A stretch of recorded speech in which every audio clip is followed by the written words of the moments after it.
जय Hind dear students.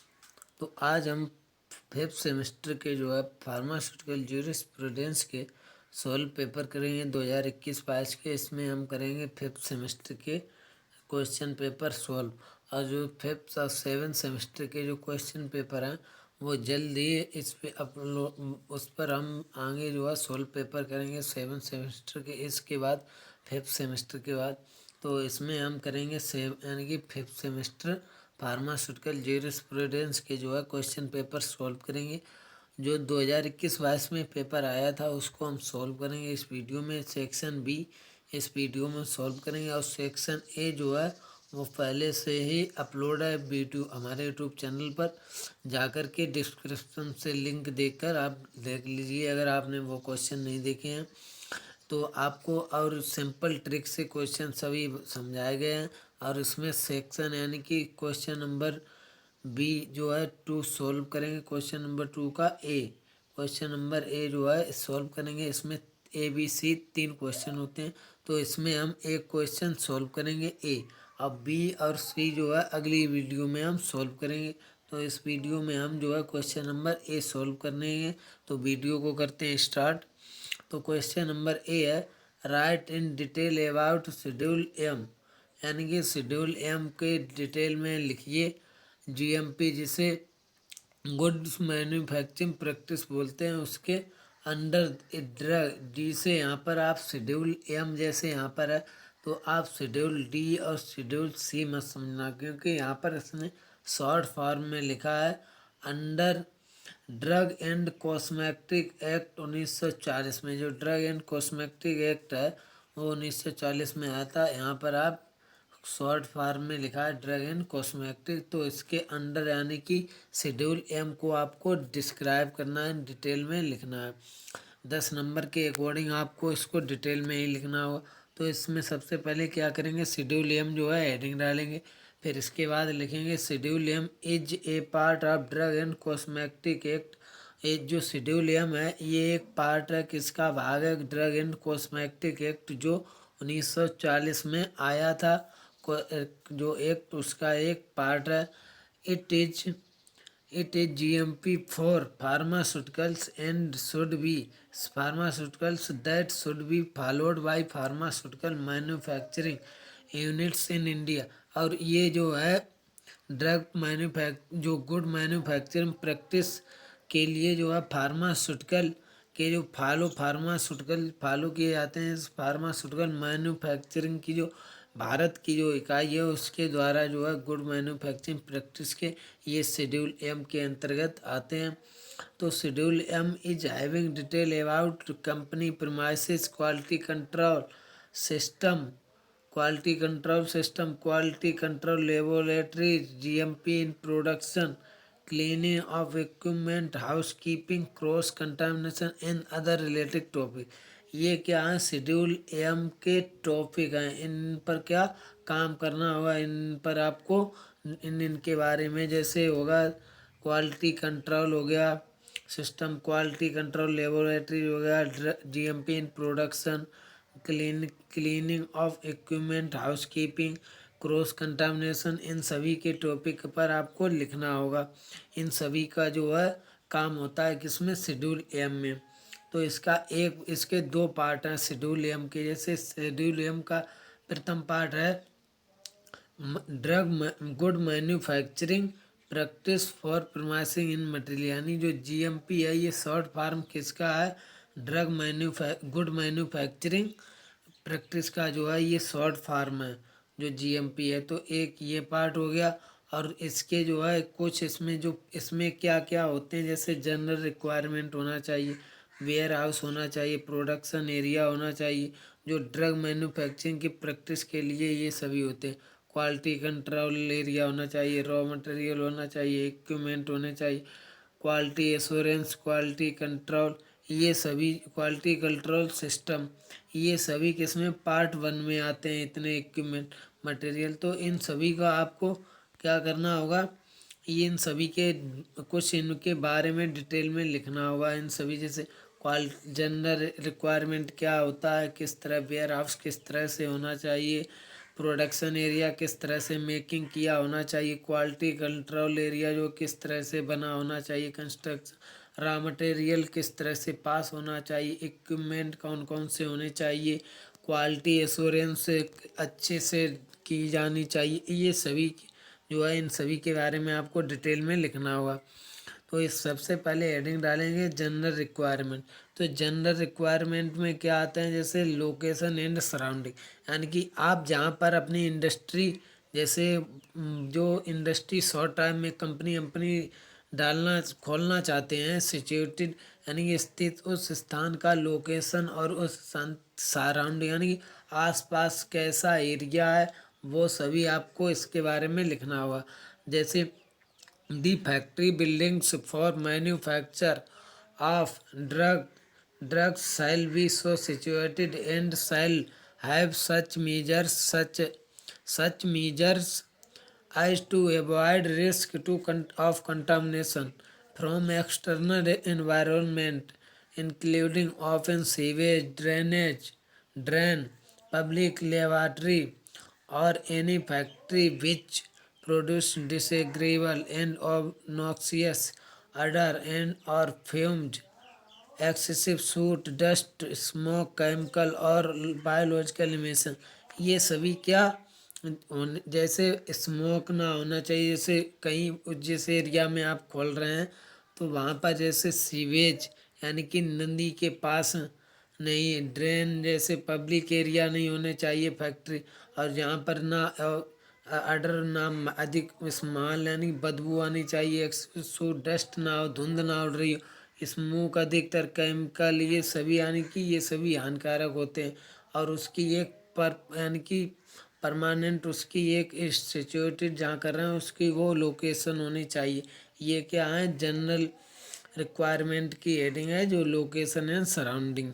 अब जो दूसरी हेडिंग आप लिखेंगे वेयर हाउसिंग एरिया, यानी कि जहाँ पर आप एक वेयर हाउस भी होना चाहिए। जैसे adequate area shall be designed to allow sufficient in orderly warehousing of various categories और materials and product like starting and packaging materials, intermediates, bulk and finished product in quarantine, release, rejected, return or recalled machine and equipment spare part of the change item. यानी कि where housing area का मतलब जैसे आप क्या करेंगे, जैसे अगर आपने क्या ऐसी जगह वेयर हाउस एरिया, एक वेयर हाउस एरिया होनी चाहिए जिसमें माल को आप बनाकर जैसे आपने सामान बनाया कंपनी से, तो उसको उस एरिया में जैसे उसमें स्टोर करके रख दें। अगर क्या हो जैसे माल बन गया, कभी नहीं सप्लाई हो रही, तो उस माल को बनाकर अपने वेयर हाउस एरिया में रखें, सुरक्षित रहे। उसको कभी कभी क्या होता है रिकॉल यानी कि माल ख़राब भी हो जाता है, तो उसको एक जगह आप माल अगर है तो आप उसको रिकॉल कर सकते हैं। Machine and equipment spare part and change item, ये सभी क्या वेयर हाउस एरिया के अंतर्गत आते हैं। अब अगली हेडिंग आप लिखेंगे प्रोडक्शन एरिया, यानी कि प्रोडक्शन एरिया किस तरह से है जहाँ पर आप कंपनी सिचुएटेड करना चाहते हैं। The production area shall be designed to allow the production preferably in uniflow and with logical sequence of operation. यानी कि जो प्रोडक्शन एरिया है ये भी एक डिज़ाइन किया होना चाहिए कि किस तरह से जैसे ऑफिस कहाँ पर सिचुएटेड होना चाहिए, किस तरह से आपको माल पहुँचाना है, और उसमें कहीं गंदगी ना जाए, पार्टिकल जैसे बैक्टीरिया वायरस इन सभी को प्रोडक्शन एरिया से दूर रखना है। इस तरह से आपको ये सभी बनाकर रखने चाहिए। और अगली स्टेप है pipe work, electrical fitting, ventilation, opening, similar service lines shall be designed, fixed and constructed to avoid accumulation of dust। यानी कि पाइप वर्क यानी कि पाइप जैसे ऐसा नहीं होनी चाहिए कहीं पर पानी अच्छे जैसे जो पाइप है फूटा हुआ है तो वहाँ से पानी जो है अच्छे से नहीं जाएगा, फैलता रहेगा। ये सभी और इलेक्ट्रिकल फिटिंग यानी कि इलेक्ट्रिक जो है फिटिंग सही से होनी चाहिए, बाहर में शॉर्ट आउट नहीं होना चाहिए, वेंटिलेशन होना चाहिए, opening and similar service lines होनी चाहिए ये सभी। और जैसे जो जो कंस्ट्रक्टिव एरिया होती है वो फिक्स्ड होना चाहिए। ऐसा नहीं कहीं पर कुछ जैसे मलबा निकल रहा है कहीं पर नहीं, इस तरह से नहीं, बिल्कुल फिक्स होना चाहिए सब। ये होता है प्रोडक्शन एरिया में। क्वालिटी कंट्रोल एरिया, जैसे quality control laboratory shall be divided into separate section, यानी कि जो क्वालिटी कंट्रोल एरिया होती है जो जैसे उसकी लेबोरेटरी जैसे डिवाइड होनी चाहिए, एक chemical, microbiological and where your required biological testing. इन जैसे केमिकल कहाँ पर का, माइक्रोबायोलॉजिकल के लिए, और अगर बायोलॉजिकल टेस्टिंग हो रही है तो उसके लिए ये सभी आपको मेंटेन करने लेबोरेटरी की तरह, जैसे ये क्वालिटी कंट्रोल के अंतर्गत आते हैं। और रॉ मटेरियल, जैसे दी licence shall keep an inventory of all raw materials to be used at any stage of manufacture of drugs and maintain record as per schedule U। यानी कि जो रॉ मटेरियल है ये सभी रिकॉर्ड आपको maintain रखने का चाहिए, जैसे शेड्यूल एक यू के अंतर्गत, जैसे शेड्यूल यू में है ये सभी रिकॉर्ड मेंटेन रखने चाहिए। जैसे मैन्युफैक्चरिंग ऑफ ड्रग्स की स्टेज में अगर कोई मटेरियल क्या खराब, जैसे ड्रग्स बनी है तो उसमें कोई पार्टिकल यानी कि खराब, जैसे कोई ड्रग खराब हो गई है तो उसको आपको सही से मेंटेन कर कर रिकॉर्ड रखना चाहिए। कौन कौन से इसमें पार्टिकल पड़े, कौन कौन सी ड्रग्स पड़ी थी, क्या क्या इसमें यूज हुआ था, ये सभी आपको मेंटेन रखने चाहिए। ये शेड्यूल यू के अंतर्गत आते हैं।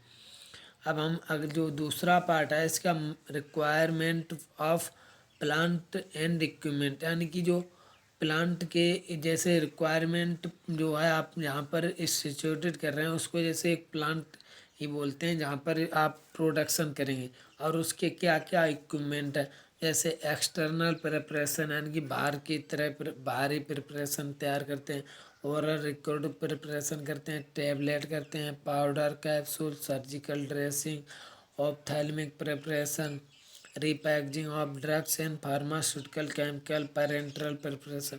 ये सभी आपको क्या है, ये सभी आपको पार्ट 2 में जो है ये लिखने होंगे, शेड्यूल एम जो है उसके। तो जो इसमें आपको कुछ दो हेडिंगों के बारे में लिखना होगा, क्या होता है, जैसे ओरल लिक्विड प्रिपरेशन के बारे में। Some preparation for oral use are prepared by dilution of constructed liquid preparation और from powder or granules for the preparation of oral solution or suspension, for oral drops or for syrup using a suitable beaker। यानी कि जो oral liquid preparation होते हैं उसके कुछ जो है प्रिपेयर यानी कि जो उसमें यूज की जाते हैं रिक्वायरमेंट वो आपके सही होने चाहिए, और कंस्ट्रक्टिव लिक्विड प्रिपरेशन का यूज जो है किया जाना चाहिए। और कुछ पाउडर ग्रेन्यूल्स हैं ये सभी आपको किसमें सॉल्यूशन या सस्पेंशन में उपयोग किए जाते हैं, ये आपके ठीक यानी कि सही से उपयोग किए जाने चाहिए। और ओरल ड्रॉप्स होते हैं उनमें भी, और फॉर सिरप में भी, जितने ओरल जो है लिक्विड ओरल जैसे सिरप हो गया, ओरल सिरप लेते हैं, जो सस्पेंशन होता है, ये सभी आपको क्या जितने भी ओरल टाइप से लिक्विड जो ड्रग्स बनती हैं उनमें जो है सावधानियाँ पूर्वक आपको प्रिपरेशन करना चाहिए। इसके बारे में आपको इसमें और पढ़ेंगे। और जो है दूसरी हेडिंग है पेरेंटल प्रिपरेशन। जो पेरेंटल प्रिपरेशन होता है ये क्या ये इसमें सभी इंजेक्टेबल यानी कि इंजेक्शन के थ्रू ये जो है पेरेंटल प्रिपरेशन जो इंजेक्शन के थ्रू दिए जाते हैं वो सभी पेरेंटल प्रिपरेशन कराते हैं। जैसे they are sterile preparation intended to be administered directly into the systematic circulation in human और एनिमल बॉडी।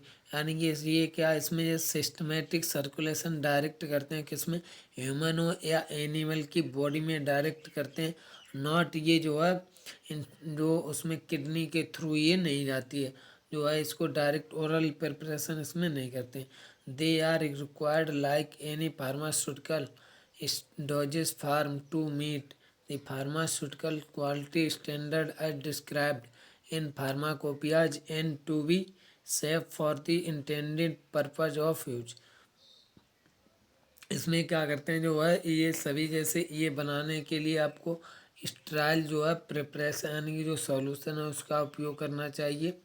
और ना कि इसमें आपको जो है बॉडी से मेंटेन करते हुए ड्रग का अमाउंट जो है लेना चाहिए, और उसमें आइसोटोनिसिटी ये सभी मेंटेन करके ही रखनी चाहिए जो ब्लड के अकॉर्डिंग। और ये जो है इंजेक्शन के थ्रू दी जाती है, जैसे IV, IM, IS, IQ, इन सभी के द्वारा ये सभी दी जाती हैं ड्रग्स। तो ये आपके रहा क्वेश्चन नंबर A। इसमें आपको कंप्लीट, तो ये क्वेश्चन कंप्लीट हुआ सिंपल टाइप से। तो आपको ये याद कर लेना है किस तरह से ये क्वेश्चन जो है, आपको इसकी ये क्वेश्चन याद कर लेना है और लिखकर, ये सिंपल क्वेश्चन है तो आपको ये 4 पेज में कम से कम लिख कर ही आना है इस क्वेश्चन को। तो चलो, thank you, take care, bye.